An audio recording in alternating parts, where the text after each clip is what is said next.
pas toujours l'occasion de saluer tout le monde. Vous êtes nombreux. Fait que j'en profite pour vous saluer. Ce matin, on va tourner dans le livre des Nombres. On va regarder Nombres, chapitre 13 et chapitre 14. Donc, je vous invite à tourner dans les Nombres. Vous serez en mesure de suivre le texte avec moi. On va mettre la Bible là pour le moment. Nombres 13 et 14. Avant d'étudier le texte, on va tout simplement prier. On va demander au Seigneur de parler à notre cœur, d'accord? Courbons-nous, prions.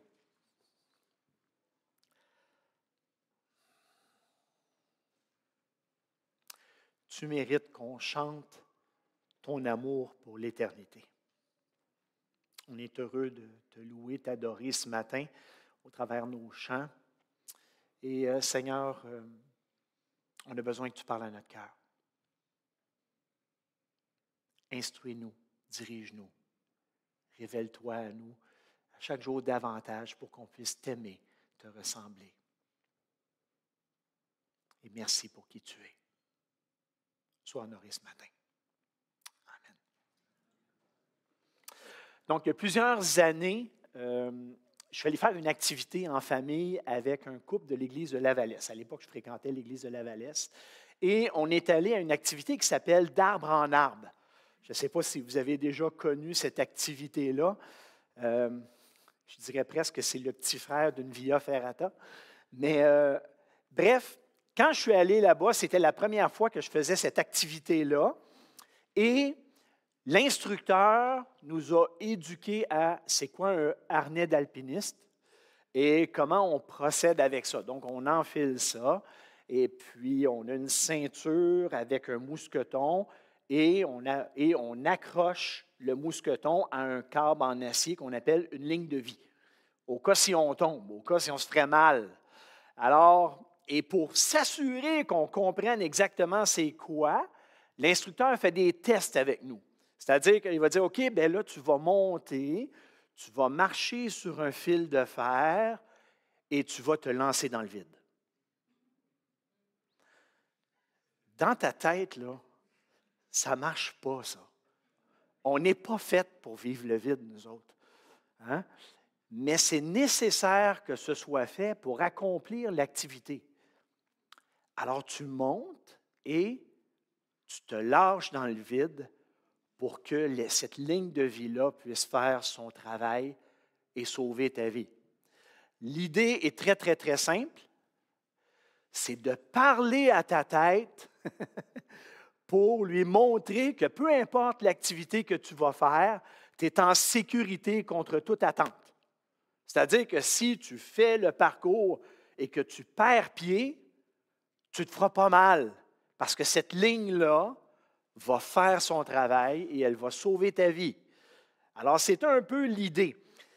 J'étais un peu sceptique quand je me suis lancé dans cette aventure-là, mais finalement, en bout de ligne, ça s'est avéré un truc qui a marché.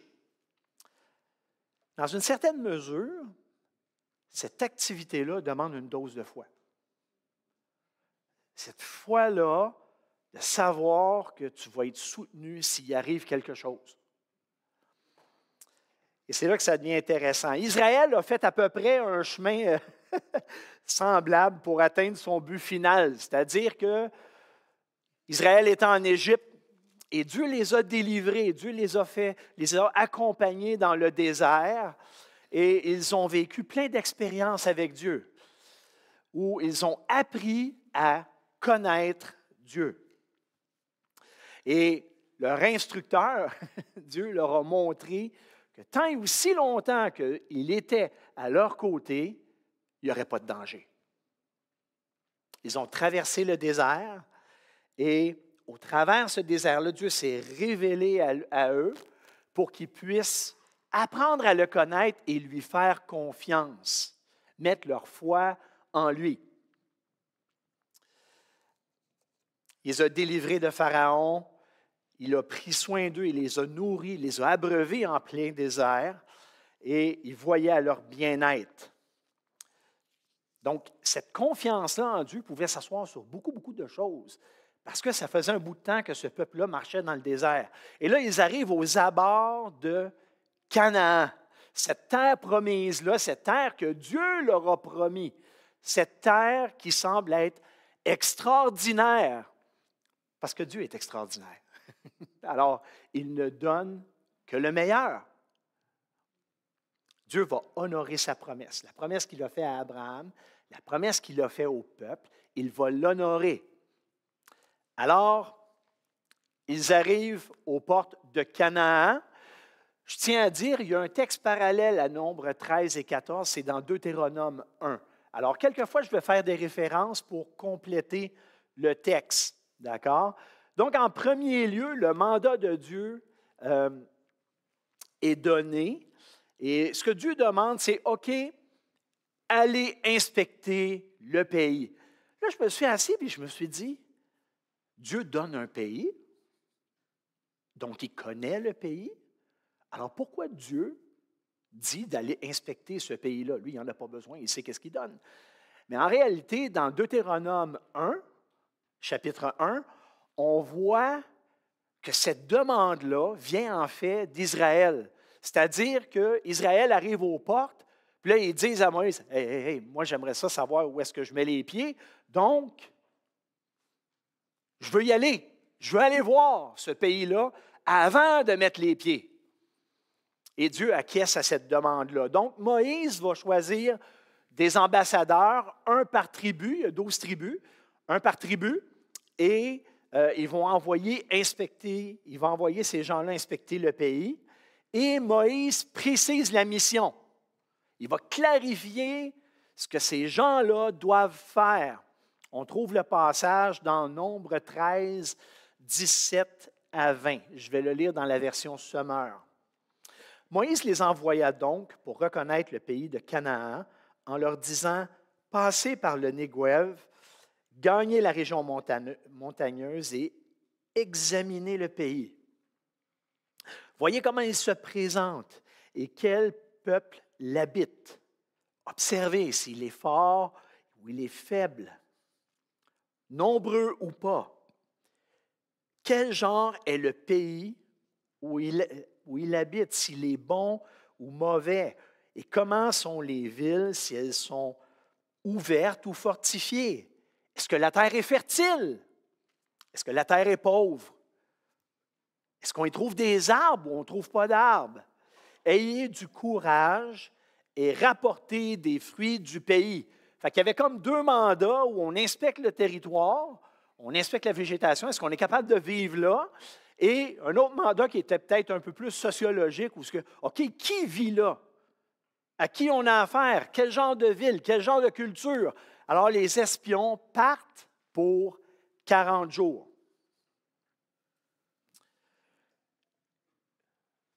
Ils reviennent, et là, il y a un rapport qui doit être donné. Le peuple est là, Moïse est là, et Aaron aussi. Tout le monde veut savoir qu'est-ce qu'il y a dans ce peuple, dans ce territoire-là. Alors, les espions commencent comme ça. Tout le monde est là. Bonne nouvelle! La terre est riche, il y a des fruits. On a des preuves. Voilà les raisins, des raisins, d'une grappe de raisins que n'importe quel vigneron rêverait. Et on a amené d'autres fruits, on a amené des figues, des grenades, tout pour faire rêver. Et là, le peuple devait se dire, « Wow, c'est vraiment un pays exceptionnel. » Mais les gens n'arrêtent pas là. Ils vont poursuivre. Ça, c'est la bonne nouvelle, un pays où coule le lait et le miel. Mais il y a aussi une mauvaise nouvelle.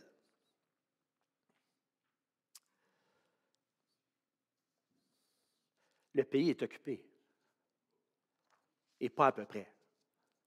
Il y a du monde partout.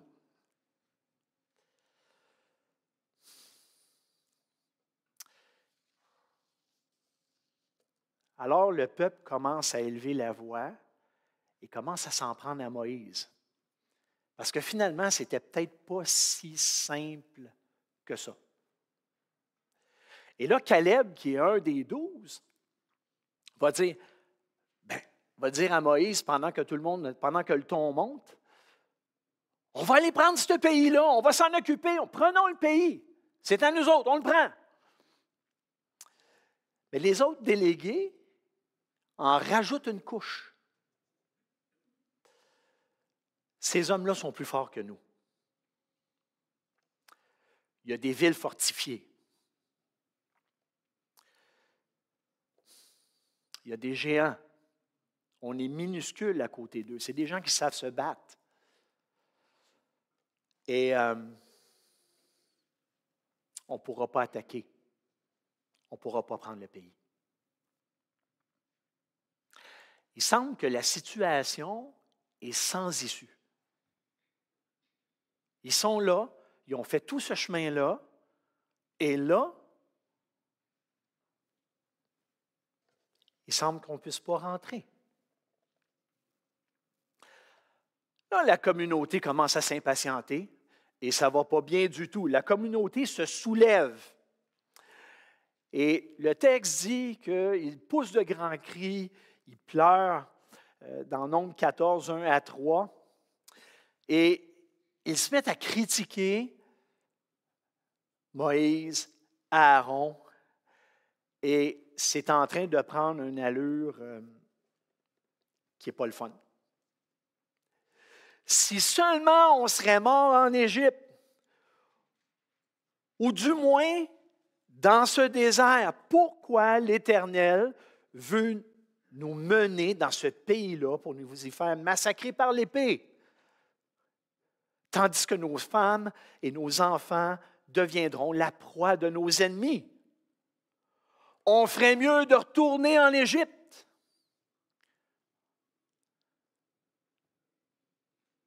Le peuple veut retourner à l'esclavage. Je pense qu'ils ont oublié, là. Esclaves, maltraités, et pour eux, cette solution-là est meilleure que ce qu'il y a en face d'eux. En Égypte, on était mieux. Et là, on croit entendre un peu ce qui se murmure au travers du peuple. On règle le problème. On jette le leader, on le remplace. Plus de Moïse, plus d'Aaron. On se débarrasse de ça. On prend notre vie en main, on retourne en Égypte. Nous sommes maîtres de notre destinée. Il n'y a personne qui va nous dire quoi faire. On gère l'affaire, on s'en retourne. C'était la deuxième fois que le peuple faisait ça. Le peuple a déjà murmuré. La première fois, c'était à l'époque du veau d'or. Ils l'ont regretté amèrement, mais manifestement, ils n'ont pas compris leur leçon. Donc là, ils sont prêts à passer à l'acte.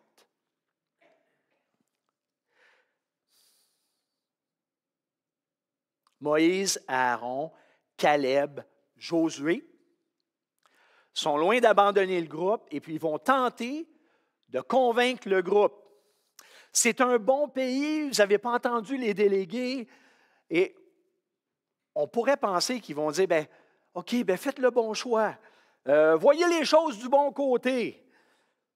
Voyez le verre à moitié plein plutôt qu'à moitié vide. Mais est-ce que c'est ce dont il est question? Est-ce que c'est la raison pour laquelle le peuple est en train d'élever la voix? Pas du tout. Il s'agit d'une révolte contre Dieu. Ce peuple-là est en train de se révolter contre son Créateur.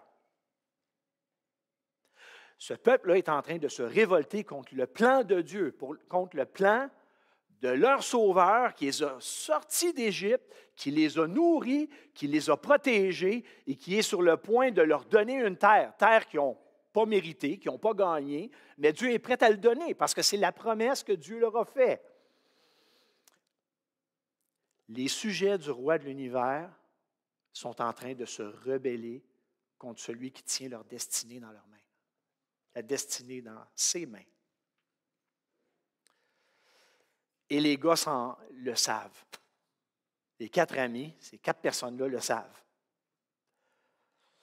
Face contre terre, déchirent leurs vêtements.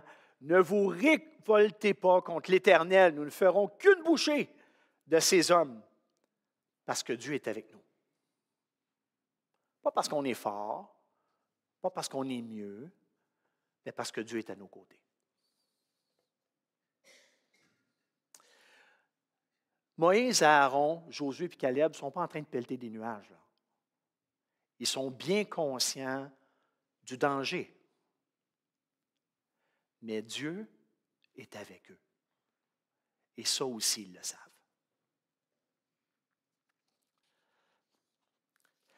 Mais présentement, la seule volonté que le peuple veut écouter, c'est la sienne. Les plaies d'Égypte, ça ne compte pas, c'est passé. On a traversé la mer Rouge, on oublie ça aussi. La manne, l'écaille, plus capable de manger ça, on enlève ça de là. Dieu, l'obéissance, l'amour, ses commandements, ah non, c'est trop compliqué. Ça aussi, on enlève ça de là. Finalement, Seigneur, choisis donc un autre peuple. On n'est plus intéressé à ton offre de service. Alors, tu peux t'en retourner. Nous, on va prendre notre part. Ça ressemble un peu à ça. Puis ton leader Moïse, c'est plus le gars de la situation. Fait qu'on passe à autre chose. C'est du passé. C'est comme si le peuple disait, Dieu, ce cadeau-là, c'est un cadeau empoisonné. On est piégé à cause de toi, mais ce n'est pas ça. C'est un problème de cœur. Problème de foi, problème de cœur. Le peuple met Dieu au banc des accusés et on est en train d'évaluer ce qui va être payant. L'obéissance ou l'Égypte? Qu'est-ce qu'il y a de plus payant?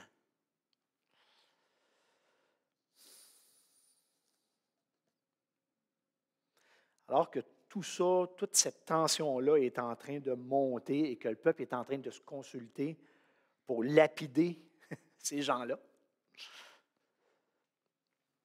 Dieu intervient. Il n'intervient pas par une voix, il apparaît au peuple. Et lui, il ne compte pas rigoler. Dans Nombre 14, 11 et 12, voici ce qu'il dit.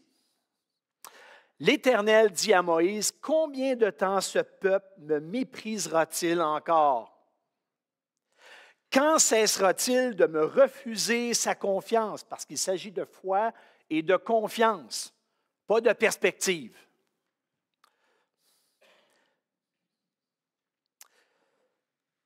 Quand est-ce qu'il va cesser de me refuser sa confiance alors que j'ai produit au milieu d'eux tellement de manifestations extraordinaires? Je vais le frapper de la peste pour l'exterminer, puis je formerai à partir de toi un peuple plus nombreux et plus puissant. Ça serait tentant pour Moïse de dire, OK, j'en ai assez, là. Faisons ça. Réglons l'affaire, faisons ça. Mais ce n'est pas ce que Moïse fait. Moïse va intercéder pour le nom de Dieu et pour le peuple. Il va donner 2 arguments intéressants. C'est-à-dire que le premier argument qu'il va donner, c'est la réputation de Dieu. Dieu, tu veux être glorifié?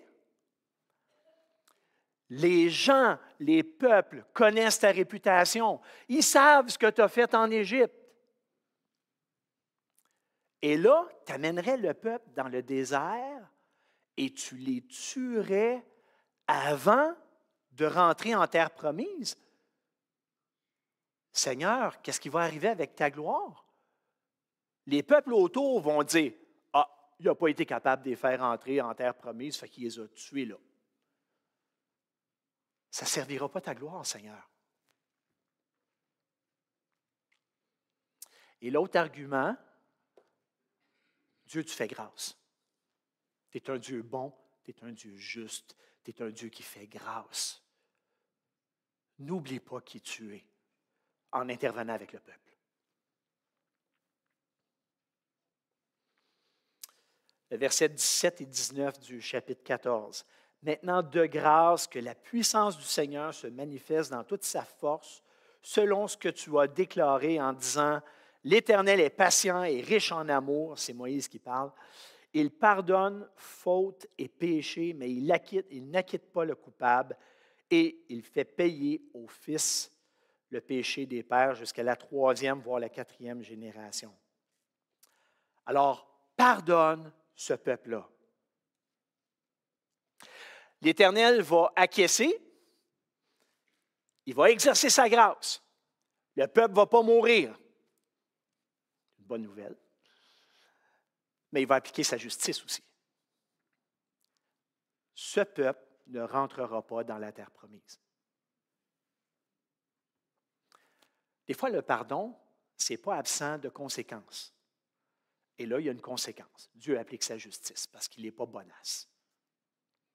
Ce peuple, cette génération ne rentrera pas dans la terre promise. Vos enfants, eux, vont rentrer.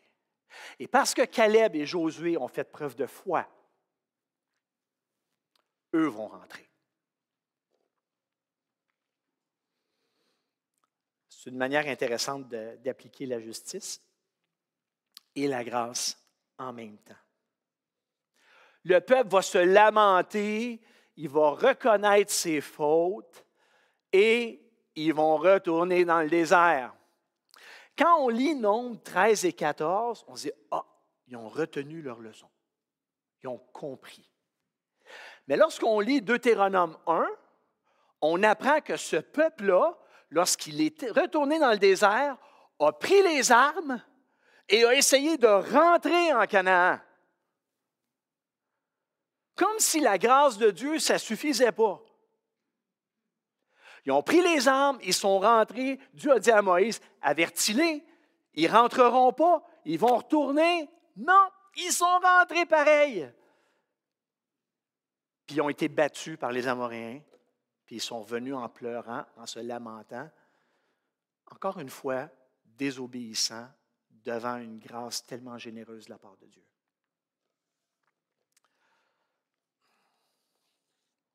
Est-ce que Dieu a tenu promesse? Le livre de Josué va montrer que cette génération-là va rester dans le désert. La nouvelle va rentrer. Caleb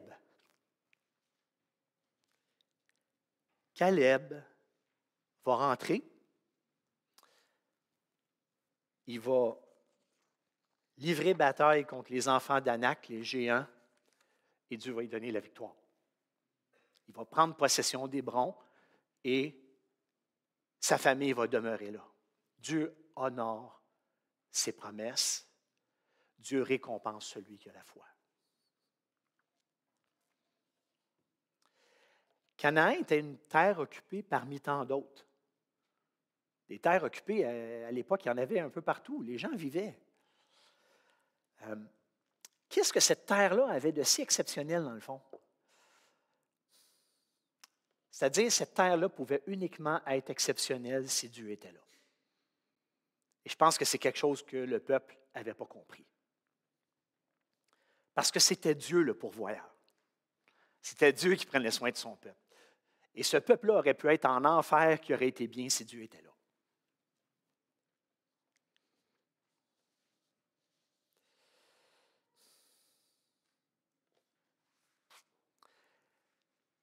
Qu'est-ce qu'on peut tirer comme leçon de ce texte-là, de cette histoire-là?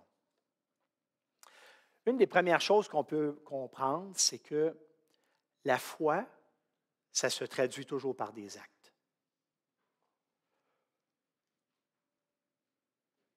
Moi, j'aurais tendance à dire, il y a des gens qui disent, moi, je crois en Dieu. Un terme peut-être un peu plus concret, ça serait de dire, moi, je crois à Dieu. Parce que si je crois à Dieu, je vais écouter Dieu. C'est beaucoup moins passif comme manière de voir les choses. Jacques 2 dit ça. La foi et les œuvres, ça va ensemble. Et puis les œuvres qui manifestent cette foi-là, bien, ça se traduit par l'obéissance. L'obéissance à ce que Dieu dit parce qu'on croit à Dieu. Une autre chose qu'on peut qu'on peut tirer comme leçon, c'est sans la foi, on ne peut pas plaire au Seigneur, mais en même temps, Dieu récompense celui qui a la foi. Je vais vous inviter à tourner dans Hébreux 11, 1 et 2. Je le lis à partir de la version Semeur. Et moi, quand je lis ça, là, je vois Caleb. Je vois Josué.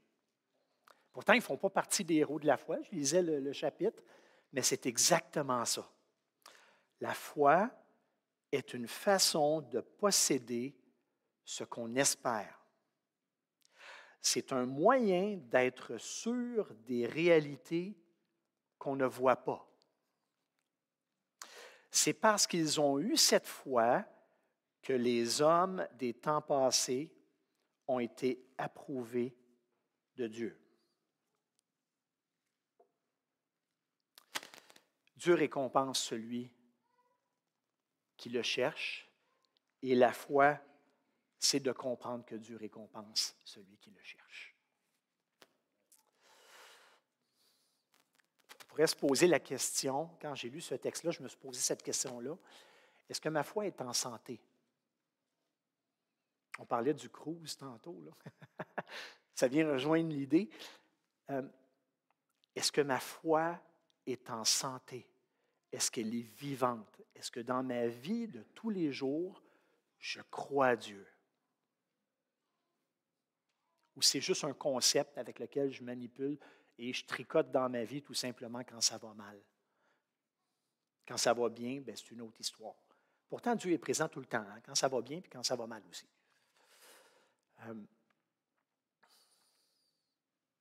Si je crois que Dieu honore ceux qui le cherchent, je vais chercher Dieu. Je vais chercher la face de Dieu. Je vais chercher à lui plaire parce que je l'aime. Je vais vouloir être avec lui et je sais que Dieu va veiller sur moi.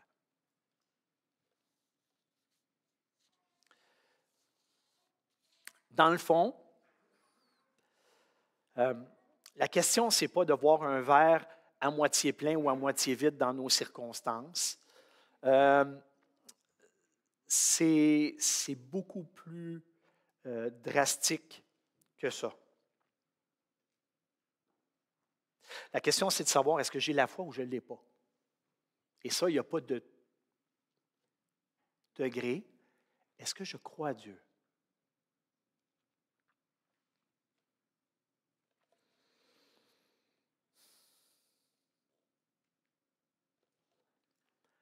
Est-ce que tu crois que Dieu ne te délaissera pas? Est-ce que tu crois que Dieu va t'accompagner, qu'il est présent?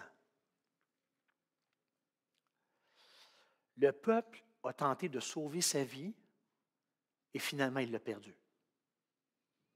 Il a gaspillé sa vie. Il est resté dans le désert à vouloir sauver la chèvre et le chou plutôt que de faire confiance à celui qui veillait sur lui depuis toujours. Quelque chose d'intéressant, je vais terminer avec ça, que Jésus dit. Et probablement que Jésus aurait dit du temps de Caleb la même chose. Celui qui veut sauver sa vie va la perdre. Et celui qui va accepter de perdre sa vie à cause de moi va la sauver. Si un homme vient à posséder le monde entier, à quoi lui sert-il s'il perd ou se détruit lui-même? Dans Luc 9, 24 à 25. Qu'est-ce que tu veux faire de ta vie? Qui crois-tu?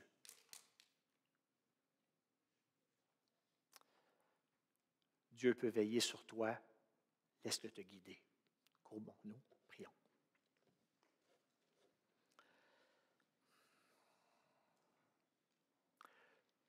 Tu es celui qui récompense, Seigneur. Tu veilles sur nous. Tu es rempli de grâce et d'amour. À chaque moment de notre vie, tu es présent. Tu nous as promis que tu ne nous abandonnerais pas, que tu ne nous délaisserais pas, que tu serais avec nous et tu maintiens ta promesse. que nos vies puissent demeurer dans tes mains et amène notre existence à bon port pour qu'elle ait un sens.